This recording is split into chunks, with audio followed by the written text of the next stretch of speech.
Hello everyone, welcome to my presentation. The information you receive is from my critical analysis project from July 9th, 2014. After completing this project at the University of Wisconsin-La Crosse, I wanted to share my findings. I will be discussing what it means to be a high school student who is at risk, my project results, and recommendations for physical educators working with high school students at risk.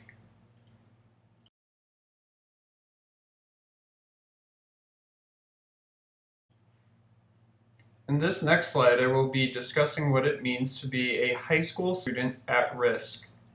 Many individuals who are at risk have a low self-esteem and depression. Gendron, 2004, and McMohan, 1990. Individuals who are at risk have lower rates of participation in structured physical activity programs.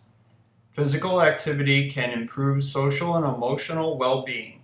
Burton and Marshall, 2005, Duncan, 2002. High school level at-risk students display dissatisfaction that may manifest itself in different ways, including disengagement from mainstream activities, disruptive or antisocial behavior, and involvement in criminal activities. Sanford, 2006. Characteristics of students at risk. Alienation is a persistent negative feeling derived from meaninglessness, powerlessness, and isolation. Students who feel powerless to change or control negative situations in the gym are those most likely to withdraw emotionally, mentally, or physically. Cross, 2002. Students at risk display many health risk behaviors, including drug use, unhealthy eating habits, and low levels of physical activity. High school level students at risk are included in general education classes and alternative high schools, which I will later discuss.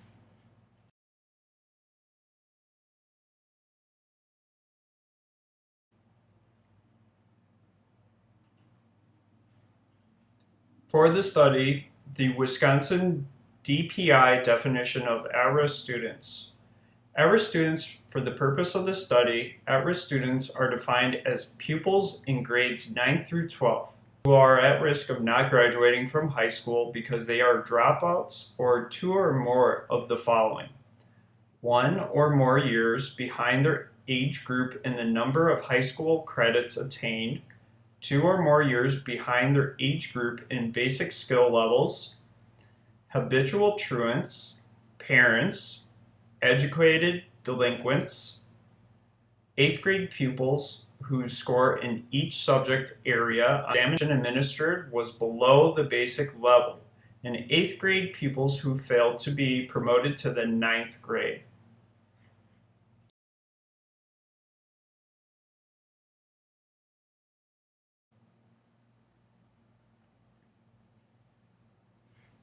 Some high school students at risk are placed in an alternative high school if they meet the Wisconsin DPI definition of at risk.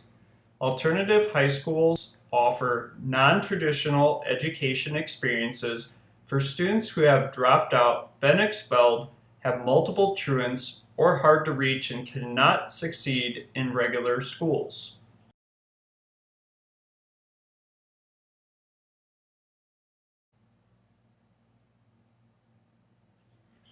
In the traditional physical education classes, activities such as invasion games, net and target games, and fitness activities are typically taught.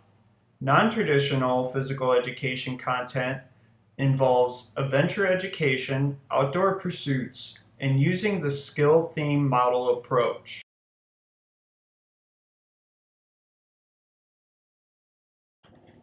Traditional physical education. The first study studied sports participation and emotional well-being in adolescents, studied 2,223 boys and 2,838 girls, 16 years of age. Based on the questionnaire, it was found that emotional and positivity improved after completing activities in sports and vigorous recreational activity. The second study involved 24 males and in a 18-month basketball program. The results showed an increase in basketball skills, self-worth, and no change in physical self-concept. The last study, fruits, vegetables, and football, 36 girls and 34 boys participated in the study in Minneapolis-St. Paul area. This study influenced students who are at risk, physical activity, and eating habits.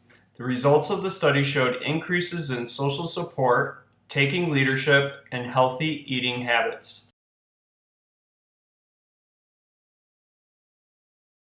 Non-traditional physical education.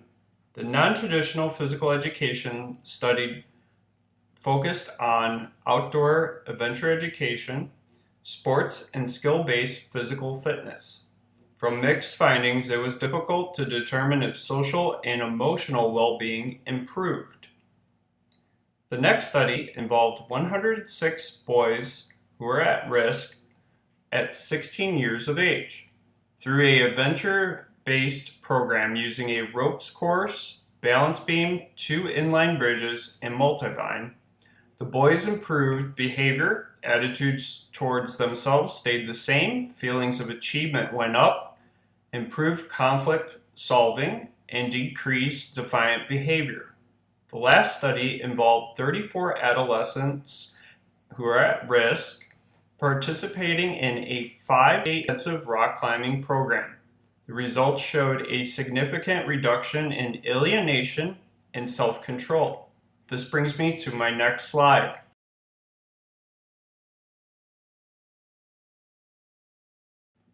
Research shows that traditional physical education content has benefits. Is traditional physical education best? The results of previous studies show improvements in students' self-concept, behaviors, as well as skill improvement. Or is it best to teach non-traditional physical education that has proven to benefit students at risk behaviors, self-worth, and decrease alienation? What do high school level physical education teachers prefer to teach students at risk? And non-traditional physical education content have their benefits. However, there is no article that states which one is the best to teach. Also, what type of activities do physical educators prefer teaching to students at risk? By surveying teachers, this will help to discover preferred content and activities to teach students at risk.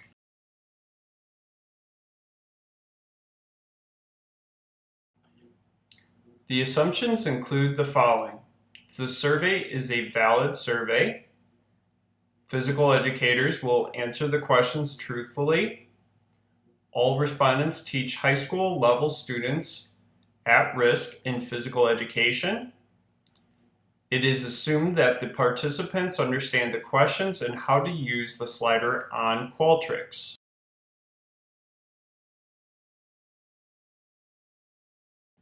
Limitations.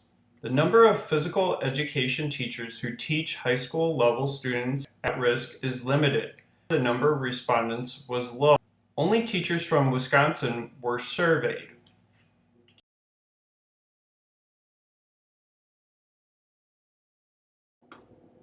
One delimitation for this project is the number of physical education teachers who instruct high school level students at risk.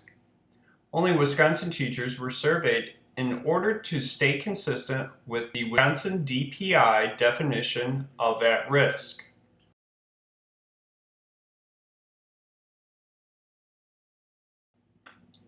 The survey was designed by the help of the committee and myself. The IRB committee had approved the project for research. The survey was distributed to special education directors who would request to forward the letter to physical education teachers at the high school level. For the purpose of this project, all physical education teachers will remain anonymous. Physical education teachers will answer the survey questions using Qualtrics. This will allow teachers to answer general questions, the best physical education content for for students at risk and discover the best activities to teach.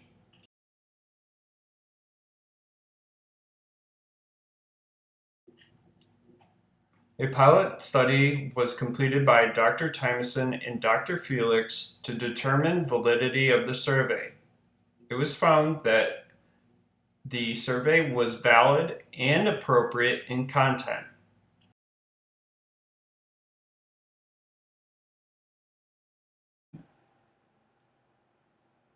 The Qualtrics online survey was provided in the link.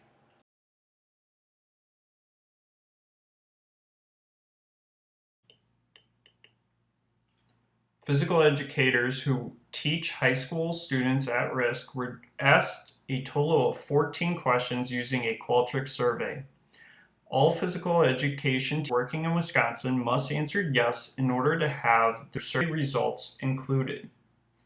Physical educators were asked the percent of time they teach in grades K through 5, 6 through 8, and 9 through 12.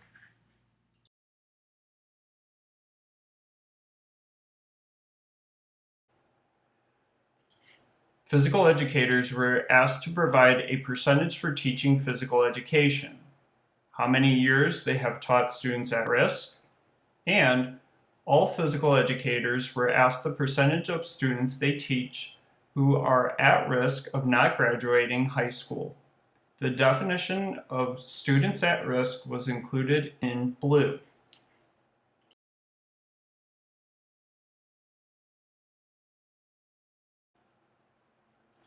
Physical educators were asked to provide the location that they teach students at risk, with their general education peers in the same class and in the same school building, separate group not with general education peers but taught in the same school building, or separate group not with general education peers and not taught in the same school building, for example, taught in a separate alternative high school building.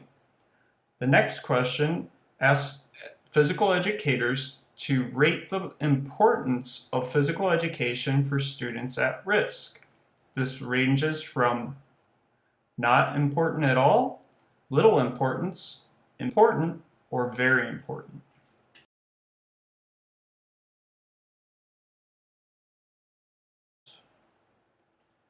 Physical education teachers were asked to rate the importance of physical education curriculum content areas for students at risk. This included team sports, outdoor pursuits, adventure education, individual sports, and health-related physical fitness.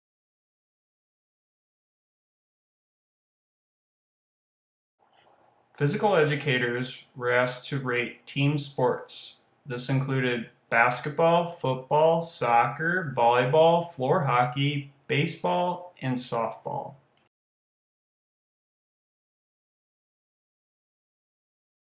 Outdoor pursuits was rated by physical education teachers. This included orienteering, hiking, biking, snowboarding and skiing, snowshoeing.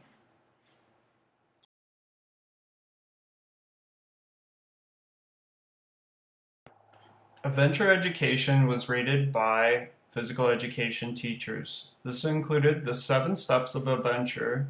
That includes acquaintance activities, de-inhibitizers, communication activities, solving activities, trust activities, low ropes elements, and high ropes elements.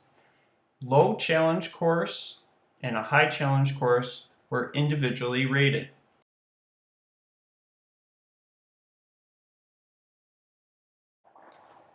Individual sports were rated. This included swimming, archery, golf, bowling, wrestling, cross-country running. In number 13, physical educators were asked to rate the importance of exergaming or active video games. This included Wii, Xbox, Kinect, and Dance Dance Revolution.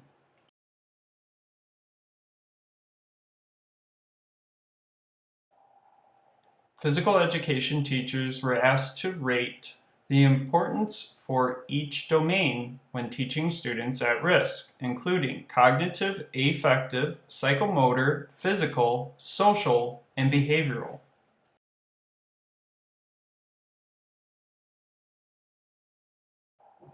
"383 Wisconsin special education directors were sent the Qualtrics survey. Directors were requested to distribute the survey to high school physical education teachers in their district. 56 APE teachers in the La Crosse area were emailed the survey as well. The Wisconsin Department of Public Instruction sent the survey to high school physical education teachers.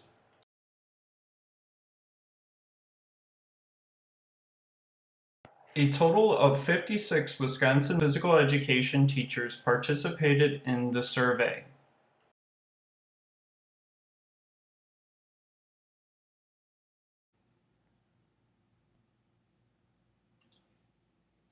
Based from the findings, it was found that high school physical education teachers also taught at middle school and elementary school.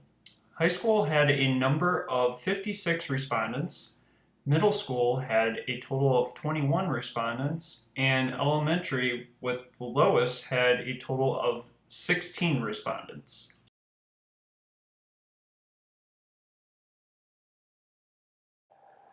Physical education teachers reported the setting that they taught students at risk. This included with their general education peers in the same class in the same school building. The number was 56.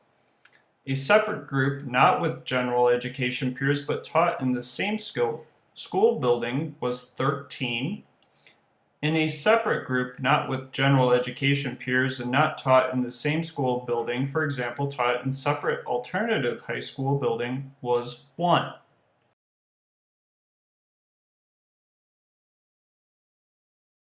The results for the curriculum content rankings by physical education teachers.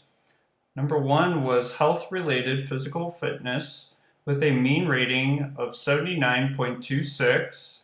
And second was adventure education with a mean rating of 63.04. Outdoor pursuits had a mean rating of 61.96. Team sports mean rating was 55.35. And individual sports had the lowest with a mean rating of 52.88.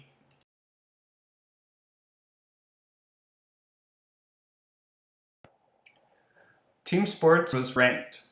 From the 41 respondents, basketball had a mean rating of 48.83 and the most preferred team sport. Second was volleyball with a mean rating of 48.70. Baseball and softball had a mean rating of 46.88. Football mean rating was 44.32. Soccer's mean rating 41.92, and floor hockey had the lowest mean rating of 40.38.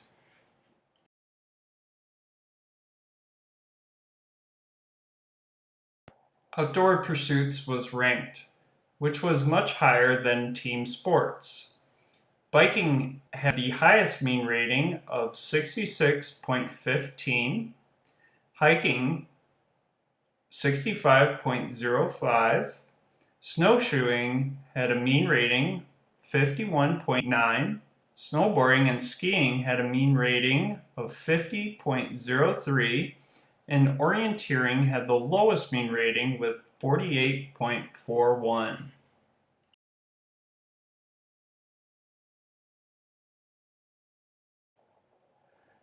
Adventure education was rated high by physical educators. 7 Steps of Adventure was rated the highest with a mean rating of 66.73. Low challenge course mean rating was 66.24. High challenge course mean rating was 61.29.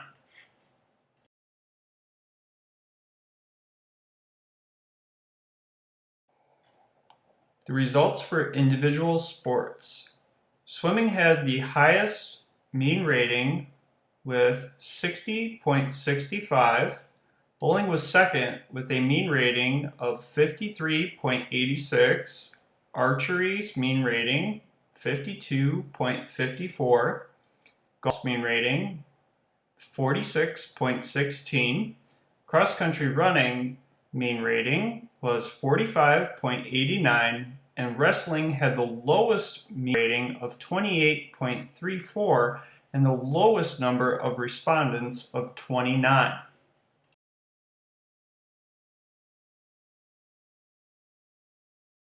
Exergaming Pursuits was ranked. Exergaming had a mean rating of 47.76.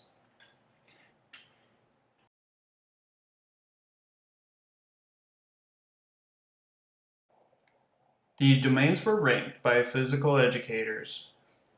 The most preferred domain was behavioral, with a mean rating of 80.04.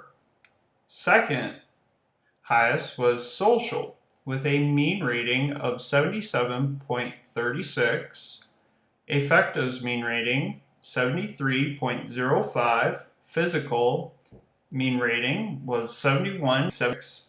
And psychomotor mean rating was 63.45, and cognitive had the lowest mean rating of 60.65. But in comparison to other content areas, this was still rated high.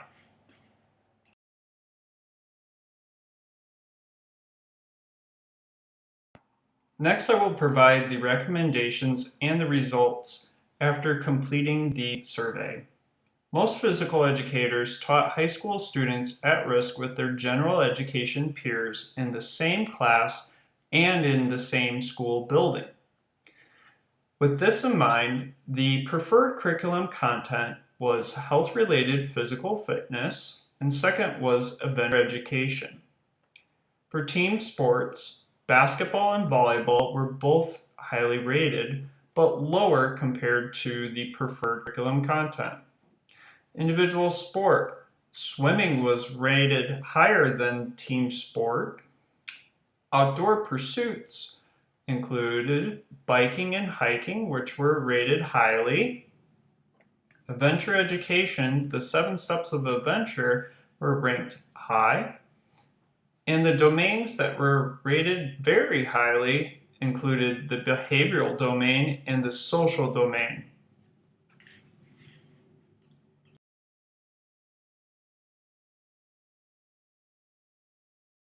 In this next section, I will provide my personal recommendations based from the survey results. In order to include students with increasing their social and behavioral, a book I would recommend is Using Physical Activity and Sport to Teach Personal and Social Responsibility by Watson and Clarkson, 2013. Within this text, it provides the foundations of TPSR by Don Hellison, and TPSR stands for Teaching Personal and Social Responsibilities. The TPSR also meets National Association for Sport and Physical Education NASPE standards, and this is a great text to utilize even for general education classes in order to include social and behavioral activities when doing curriculum content such as soccer. Another important factor of this book is teaching leadership. Leadership will be a great activity to include when working with students who are at risk. And another text that I will explain is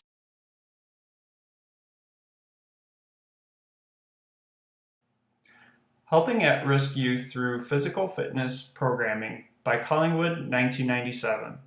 This is a text that I just keep on referring back to because of all the great information that it provides. One of the strategies that's provided includes FIRE, feedback, instruction, reinforcement, and enthusiasm. By providing feedback to students who are at risk, they understand what they're doing right or what they can be working on. Instruction, instructing the whole class, instructing the individual how to do that. Reinforce the student, and that could be done with a number of activities, or this could also be done by creating a contract with the student, and always give a lot of enthusiasm when teaching a class. Another great example that Collingwood provides is self-discipline, not only for teachers but also for the students to have self-discipline. Responsibility and respect. So Collingwood also describes responsibility and respect towards students, and then also for students to have responsibility and respect towards themselves, which I thought was very interesting. Incentives were used in Collingwood's text individually or in a group, and then relate the rules of society in physical education. So when we're teaching an activity, you can relate the rules of society about how we go out in the community, or what are the procedures that we do for interactions and our behaviors, and how we are supposed to be socially appropriate in society. So I thought this was an excellent text to provide everyone.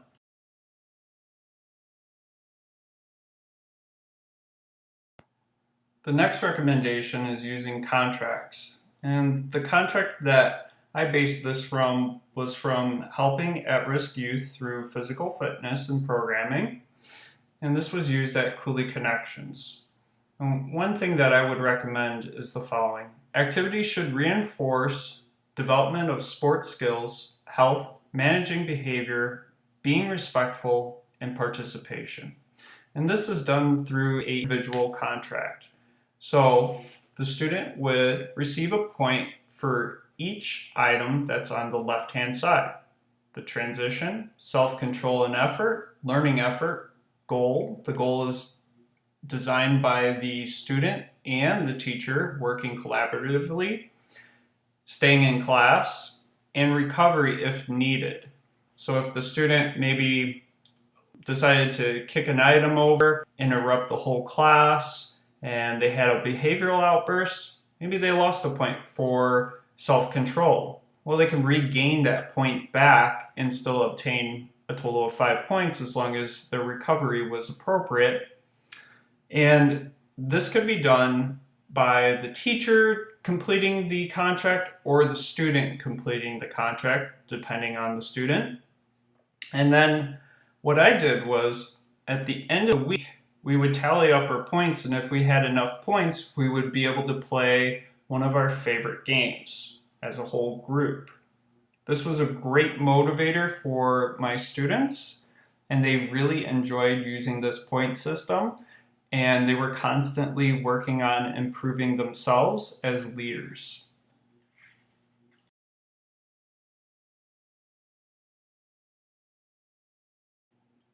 Another recommendation is called Jigsawing by Hasty and Casey 2010.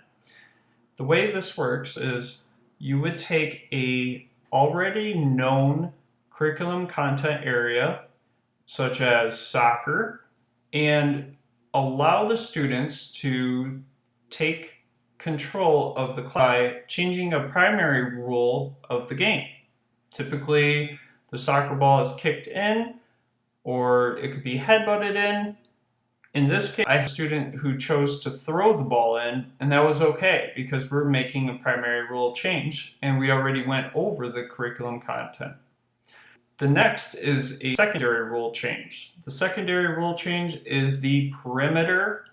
So we decrease the size of the playing field to make it a little bit easier. And with the throwing, the students wanted to work on throwing and passing, and then we actually even decreased the number of steps that we could take when you had the ball. So we made it into a whole different sport, and the students just loved it. They really got actively involved in it. The leadership skills were great. Behaviorally, the students were doing awesome with it. and socially the students were working together. Do you like that rule change? No, I didn't really like that one. How about this one? So that allowed the students to display a lot of great leadership skills, listening skills. They worked together, and then also they gave the teachers a chance, because originally we were just going to have the students try this out, and they asked us for some ideas, which was great to have.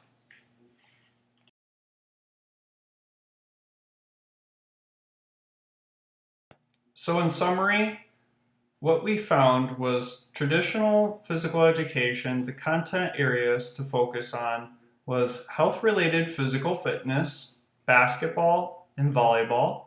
For non-traditional physical education, the areas to focus on were adventure education, biking, hiking, and the 7 steps of adventure.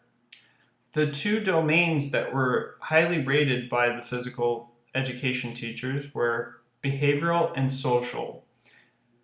Next, from my research, I found that a lot of articles discussed avoiding risky behaviors and teaching life skills.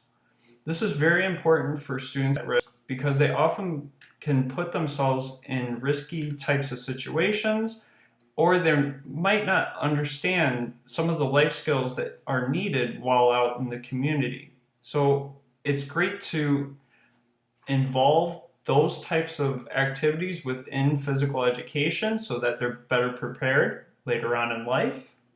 And last, we want to enhance the self-worth through physical education. And what I mean by self-worth, I mean teaching leadership skills, instructing social and behavioral skills, identifying appropriate activities that we're working on, and also identifying when things are not appropriate so that the students know and understand how we're supposed to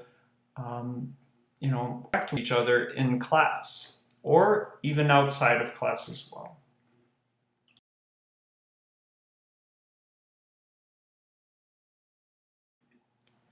The references included in the slide were also used in the presentation. I hope you have the chance to look over some of the references that are provided on this slide so that you can better prepare yourself for teaching students at risk. The textbooks that were provided, I highly recommend those, and they're really great resources to kind of go back to over the years.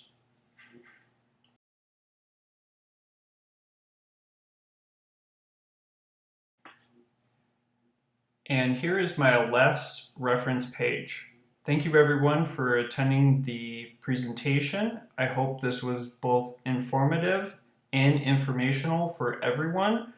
I gained a lot of experience and knowledge about working with students who are at risk or students with emotional disturbance over the years. And this information was constantly used for my teaching for the last 6 years.